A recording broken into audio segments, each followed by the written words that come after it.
Teman-teman, saya heran ya, begitu banyak ahli hukum di Indonesia ini ya, pakar hukum, akademisi, banyak sekali di Indonesia. Namun begitu ada pernyataan seorang pengacara, nampaknya mereka diam, seribu bahasa.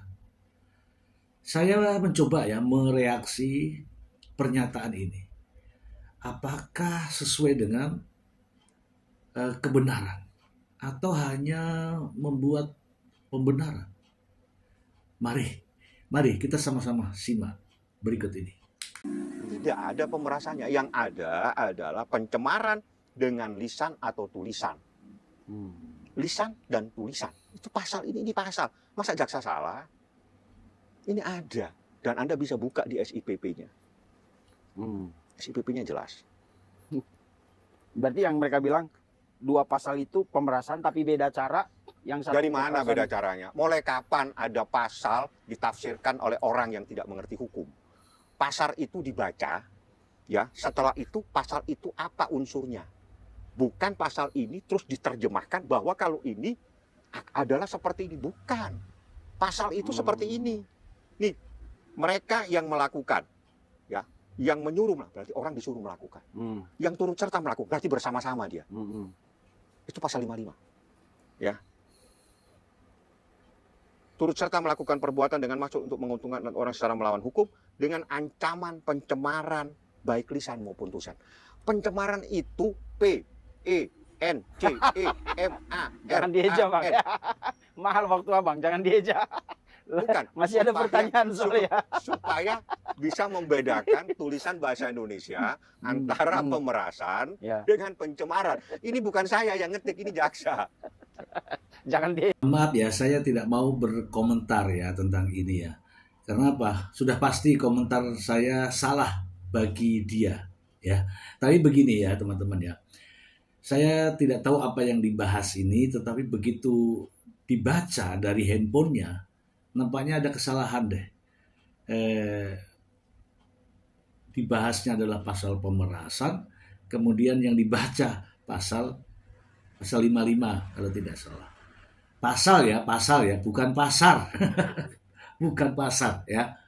Itu menarik ya, menarik. Pokoknya hebat deh, hebat. Kita simak lagi yuk, Oke. Nah, lalu kemudian kan kemarin Abang bilang harus minta maaf. Itu terkait karena terkait dengan awal dia menyangkakan, melaporkan Nikita melakukan pemerasan. Dan itu sejak Desember sampai dia ditetapkan sebagai tersangka dan sampai P21. Begitu jaksa menyatakan pasal itu dihapus 368, yang muncul ada pencemaran, berarti dia telah salah membuat laporan. Minta maaf lah, karena Anda telah salah. Fair dong, Anda salah kok membuat laporan. Anda menuduh orang melakukan pemerasan, padahal tidak ada pasal itu. Tidak ada perbuatan tersebut, dihapus oleh jaksa. Berarti Anda telah salah menuduh seseorang, menyangka seseorang melakukan perbuatan. Kalau Anda salah, gentle dong. Anda minta maaf, insya Allah kita maafin. Insya Allah masuk surga. Nah di sini juga saya tidak mau mengkomentari yang disampaikan ya. Saya hanya mau bilang begini. Yang menetapkan pasal-pasal ketika kita laporan ke polisi bukan pelapornya, tapi polisinya. Kita pelapor itu datang menceritakan apa permasalahan, apa yang sedang dialami, apa yang sedang diketahui. Jadi bukan menceritakan pasal, bukan menyampaikan pasal, tetapi menyampaikan peristiwanya. Polisinya yang menetapkan pasalnya, bukan pelapornya. Itu satu.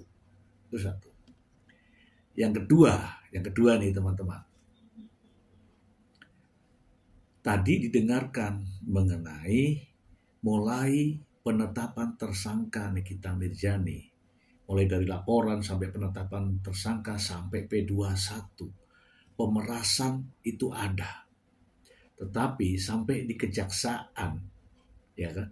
Sampai di kejaksaan, pemerasan diganti dengan pencemaran katanya. Kemudian menuntut minta maaf. Mulai dari bulan Desember. Sekarang saya balik bertanya. kemana saja mulai bulan Desember, Pak pengacaranya tadi ini.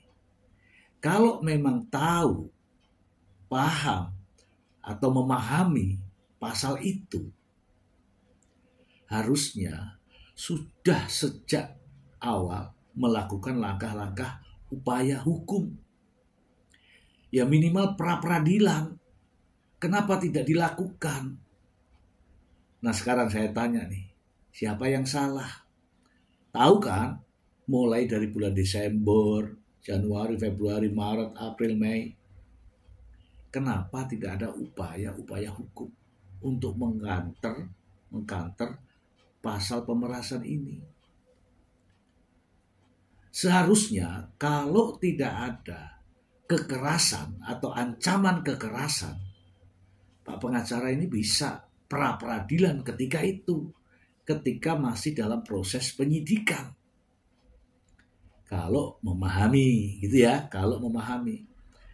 Bagaimana bisa pemerasan ini dilakukan tidak dengan kekerasan atau dengan ancaman kekerasan, kemudian pasalnya diterapkan oleh polisi, pasal 368 dengan ancaman kekerasan atau kekerasan.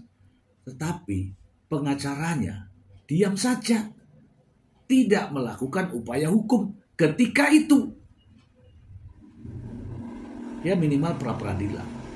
Dan saya yakin menang kalau itu dilakukan saat itu.